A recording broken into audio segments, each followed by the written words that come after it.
Албена. Албена е на 20 години. Тя е от Варна. Има тъмна коса и черни очи. От 2 години живее в София. Следва маркетинг в Софийски университет. Тя предпочита Софийския университет, защото той е един от най-престижните университети в България.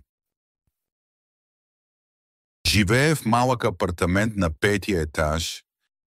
Сградата е стара, но има асансьор. В хола има диван и телевизор. На стените има снимки от Варна и морето. Кухнята е малка. Има само печка и хладилник. Няма миялна машина, затова Албена трябва да мие съдовете на ръка.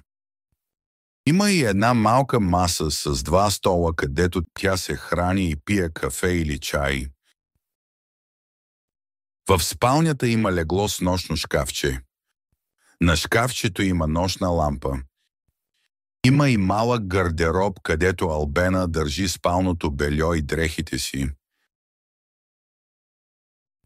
Апартаментът има и малка баня с тоалетна чиния, мивка, огледало и душ. Въобще Албена има всичко, от което се нуждае. Наемът е приемлив. Вечерта Албена работи в малко кафене в Студентския град. Работи 3 пъти в седмицата по 4 часа. Това й помага да покрие част от разходите си, защото студентският заем не стига. Албена харесва работата. Това й помага да общува с други студенти. Изморява се, но и харесва. В събота Албена обича да ходи на пазар. Там обикновено купува плодове, зеленчуци и гръцки маслини. Обича големи черни маслини.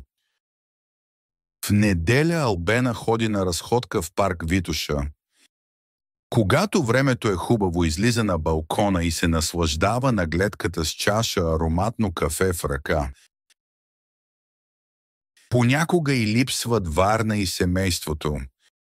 Всяка седмица Албена говори с семейството си по телефона. Това е добре. Така не се чувства толкова далече и самотна.